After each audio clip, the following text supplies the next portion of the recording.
Hey guys, Jessica Kata here to talk to you about a very important subject that affects many of us living with spinal cord injury, and that is autonomic dysreflexia, which you'll hear me refer to as AD for short during this video.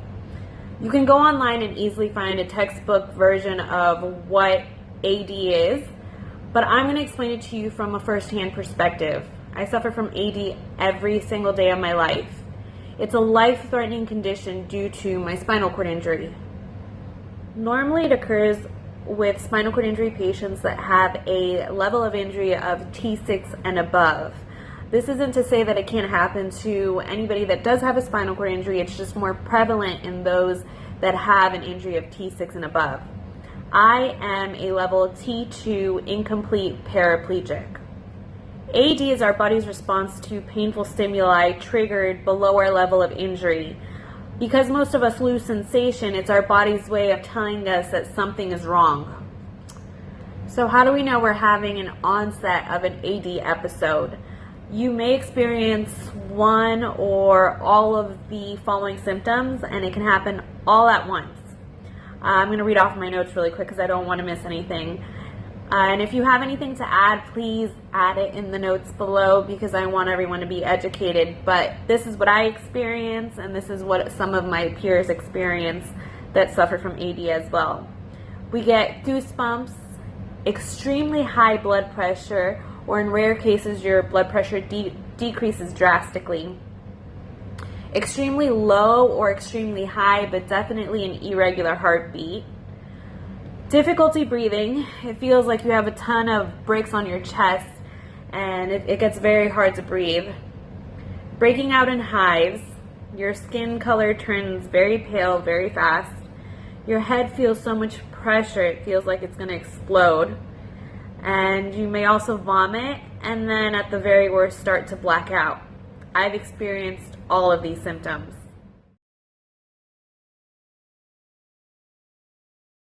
If action is not taken immediately to treat the source that is triggering the AD, the episode can lead to a heart attack, stroke, seizure, or at worst, death. This is not a condition that should be taken lightly, yet there are ways to treat the symptoms. So why am I making this video? I'm doing this video for several reasons. I'm making this video for the doctors and nurses that have mocked me in the emergency room because of their lack of knowledge on the subject. I'm doing this to speak out for the thousands of us that suffer from autonomic dysreflexia due to our spinal cord injury and are scared or have lost faith in our healthcare system simply because medical professionals are ill-informed on the subject. I'm speaking out to raise awareness on this life-threatening condition that can easily be treated, yet can still cost us our life. I'm not a medical professional, but I do live and suffer from autonomic dysreflexia on a daily basis. I'm sharing my experiences because I know there are so many out there dealing with the same. You're not alone. I'm doing this to educate our family, our friends, our caretakers, those closest to us, so that they know what to do in the case of an emergency. I'm hoping that by raising awareness about AD, we can save lives. Spinal cord injury is not just the inability to walk, that's just the tip of the iceberg. There's so many other issues that lie beneath the surface that so many people are not aware of.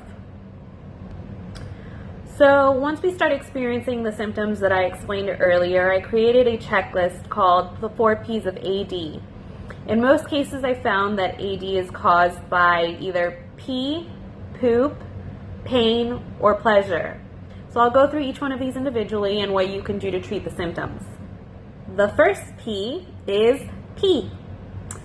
You may not be emptying out your bladder properly. With a spinal cord injury, we do have a neurogenic bladder and bowel, and you may use a catheter, like I do. I use a suprapubic catheter, and sometimes my catheter gets kinked or bent and the urine isn't successfully emptying out my bladder, and I may get those symptoms. First I get the goosebumps, and I get sick really, really quick. I got sick really quick.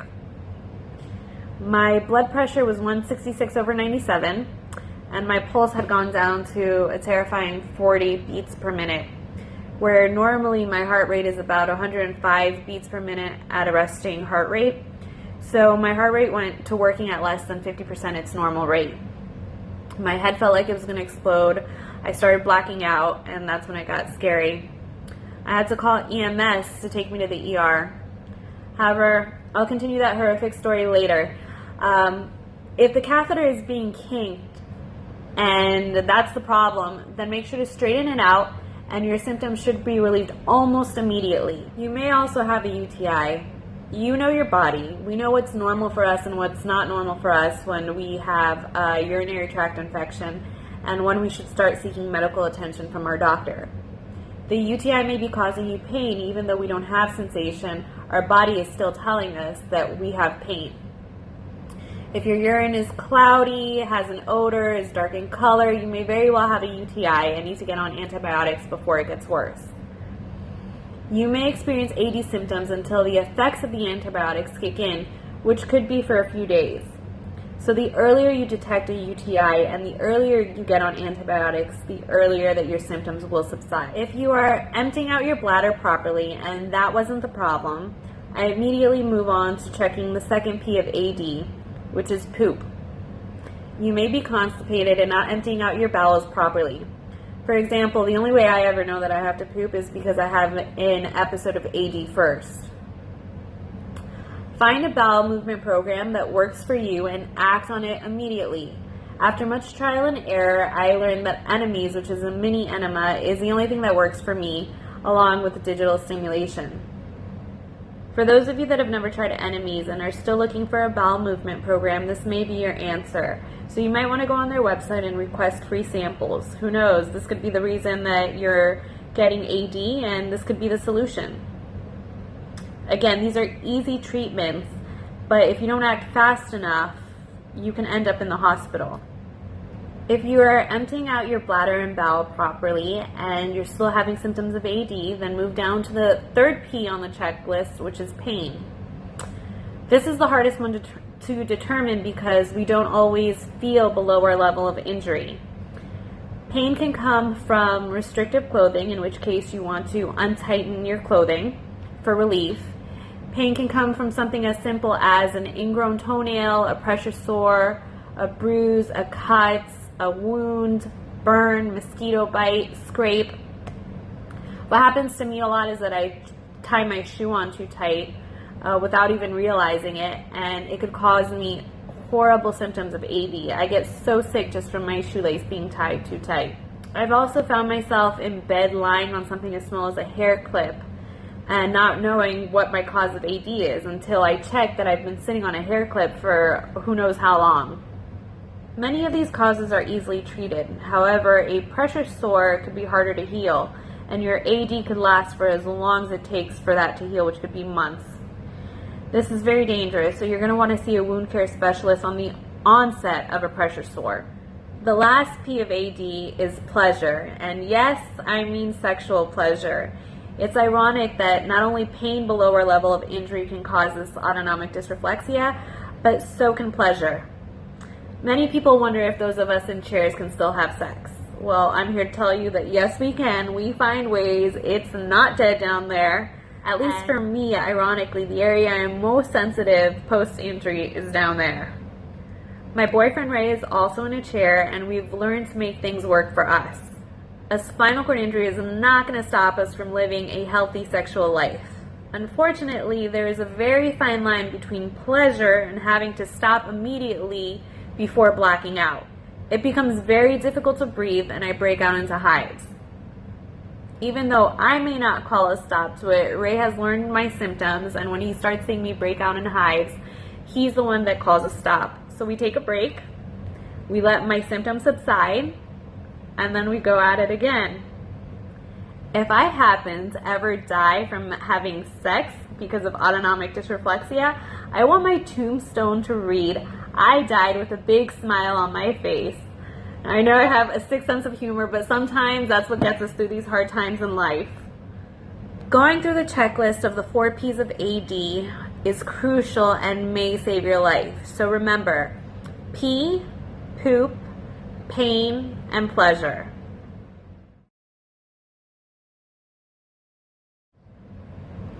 There is a category of other when it comes to autonomic dysreflexia, and that all depends on the person. For example, I learned that one of my passions of scuba diving can cause me to have autonomic dysreflexia. Whether it's the pressure on my body at 60 feet under or the temperature of the water, I've had to call for an emergency ascent quite a few times. I learned that scuba diving is always going to be there and I can come back anytime, but my health at that time is most important. So I come back up, I let my body go back to normal and let the symptoms subside, and I avoid blacking out underwater, which could be very dangerous. Due to my spinal cord injury, I also have difficulty regulating body temperature. So living here in Florida, the heat can get very intense, and being outside for more than 15 minutes can cause me to get very sick. Or when I'm scuba diving and the water gets too cold, I know that I'll have a horrible episode of AD to follow. So I know my body, I know when to get out of the heat, when to get out of the water, so that something bad doesn't happen. I'm not going to stop doing the things that I love because of autonomic dysreflexia. I've just learned to know what my limits are, what my body needs, and to listen to my body. Aside from the 4 P's of AD, you will learn what falls under the other category for yourself. The most important thing to do no matter what is act fast. Going back to the story that I was telling you about before that landed me in the emergency room due to my stoma closing, I wanted to share the reality of what goes on in the ER.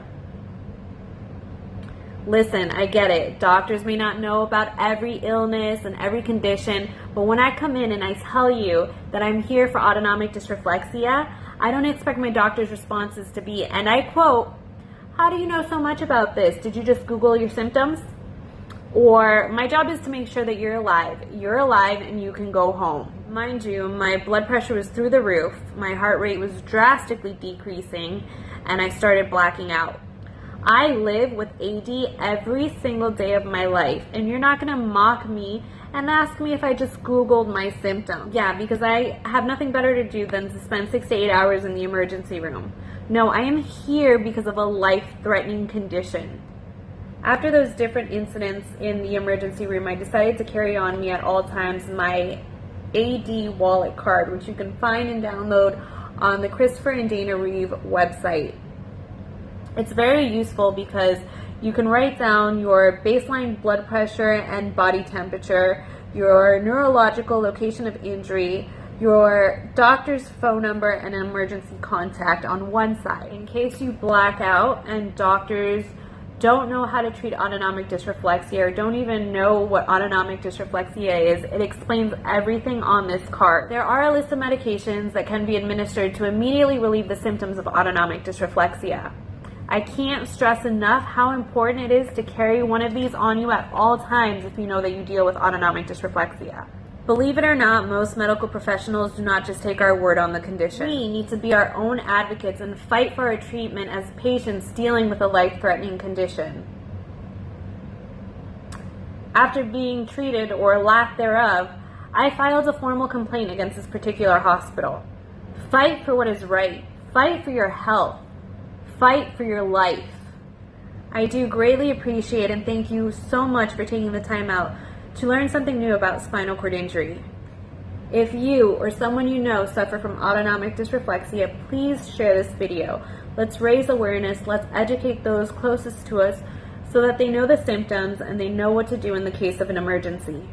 There is no shame in speaking about this condition. We didn't ask for this, it came along with our spinal cord injury, and until we find a cure for spinal cord injury, we need to raise awareness about everything it involves, including autonomic dysreflexia.